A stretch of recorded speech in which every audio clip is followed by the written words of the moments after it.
Our quote for the day, like I said last week, the series for the month is Understanding Marriage.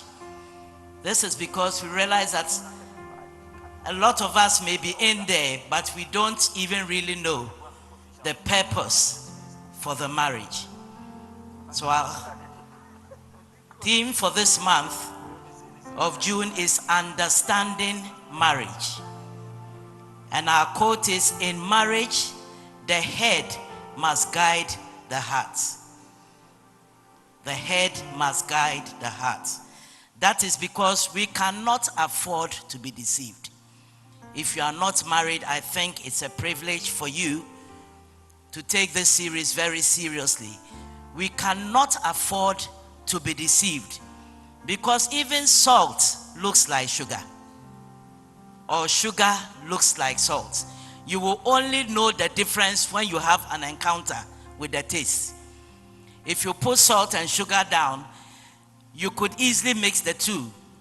I remember waking up one night and deciding to go and make myself a cup of tea, and not looking properly, I rather finished my tea and picked the salt container. And I love sugar, so I took 2 big spoons, went and sat on my bed, tasted it, and I almost spilled it out. I had to rush to I had collected salt. Some people have married, they were expecting sugar, but it was salt. So when you are falling in love, or you think you want to fall in love, don't fall in love. When somebody falls into something, it's a mistake, it's accidental, there is no restraint. But in love matters, walk into it. Walk into it. Allow your head to think first. Have a checklist. All the things you are expecting, you know what your future is. If you are called to be a minister, it means you are not going out just to look at the flashy appearance of a lady to be a pastor's wife. Not every woman is called to be a pastor's wife. Some pastors have made shipwrecks of their ministries because of the women they picked. You wanted a showpiece to show to your friends that you have gone to pick color, height, and hips, and your ministry is going down. Amen. So make sure that you check very well that is not salt you have gone for, is sugar. It should be sweet. So there should be caution.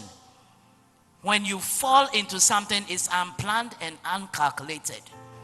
But if we're going back to God's original intent for marriage, it is spelled out in the book of Genesis chapter 2 verse 18. The Lord said, it is not good for the man to be alone. So the first principle is to give companionship. I will make him a helper. The second is a helpmate. Then the Lord spoke about suitability for him. Suitable. So we have 3 things. First of all, God is talking about companionship. You must have a companion. The second is a helpmate. The third is, when you have the companion and a helpmate, the person must be suitable, not just anyone. Some people are just not suitable for your call as a lawyer, your call as an MP, your call as a pilot, whatever. There must be suitability. Amen. Which means you must be compatible.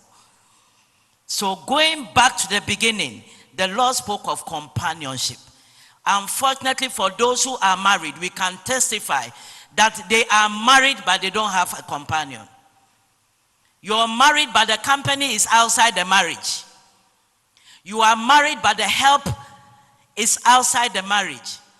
You are married but you are trying to be suitable outside your home.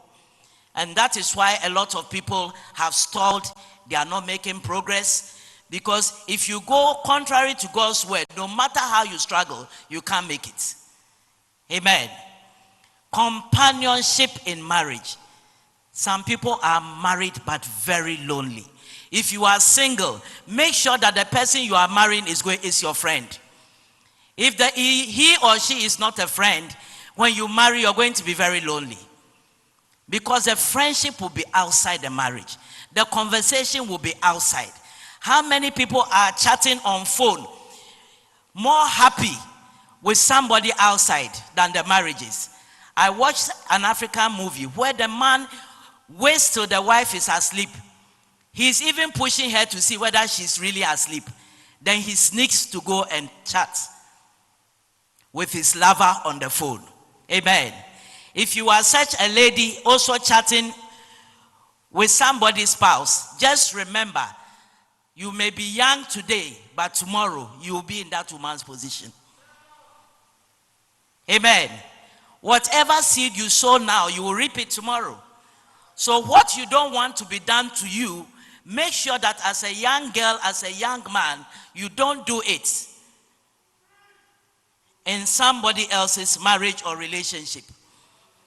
You will get to that age. Today you are 28, 35. You will also get to 55 and 60. You will hit 75. Amen. And the seed you have sown is what you are going to reap. Build relationships. If you go to the book of Songs of Solomon, it just tells us how my beloved talks to me deep into the night. Real couples talk deep into the night. You share plans. You plan the following day. You plan the years. You plan the future of your kids. You talk deep into the night. You don't wait for your spouse to sleep and you sneak out to go and chat. Companionship. A helper. Help your spouse. Help your spouse in a positive way. Amen. And above all, suitability. I said earlier on, salt and sugar, they look alike. Find a suitable partner. God bless you.